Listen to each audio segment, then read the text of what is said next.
in what seems to be the year 2016 of matches made in heaven, we're going to be focusing entirely on Tokyo Mirage Sessions Sharp FE, which is an amalgamation of Shin Megami Tensei and Fire Emblem. And it is quite swell, isn't it, Charlotte? It's fantastic. It's shaping up to be my game of the year so far, just being up bravely second. Nice. And so it follows the character Itsuki and his mates Toma and Tsubasa as they sort of try to become idols so they can fight these things called Mirages, which have been sort of just appearing all around Japan and wreaking all kinds of havoc. Yeah, so there's this huge otherworldly threat, and the best way to dispatch them is through the power of song and dance, which is what everybody is training to do, to become actors, actresses, singers, idols, the whole shebang. Yeah, because people who are good at that kind of thing are high-end performer, which is what these Mirages try to get, and the people who are high-end performer are really good at fighting them. Yeah, so giving a bit of a rundown, the way the combat system is handled is very similar to that of the Shin Megami Tensei series, where you got to exploit enemies' elemental weaknesses,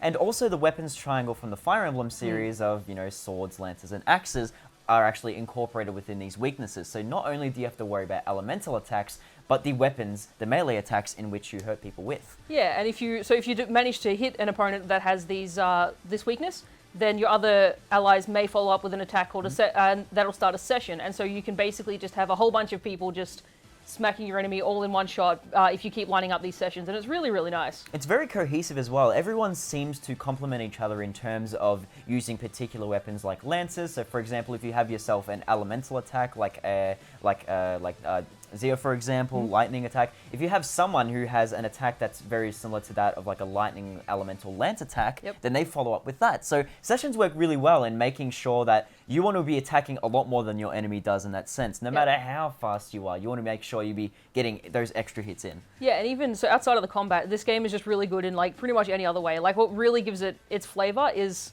just all the little things, little character quirks that they put in, all these little text messages you get. Just all of that has just been brilliantly done. I've just been like even just a couple of hours into the game, I could see that they put a lot of love into it. It was amazing. And the world of Shibuya is also incredibly fleshed out as well. So everything from the text messages, everything from the environment to interacting with certain particular people and vending machines, as well as the game isn't afraid to take the mickey out of itself as well. It strikes that real Akiba Strip style of sense of humor. So it's got some fantastic sensibilities, great combat, great characters. Tokyo Mirage Sessions is a definite recommended for both myself and Charlotte. Absolutely, yeah. There are so many times when I've seen the characters and just gone, oh my god, I know people who are like this, or oh my god, I know this is something that someone else would say. Yeah, that's it's just so well done. Seriously, guys, this is a really good game. Yes, definitely.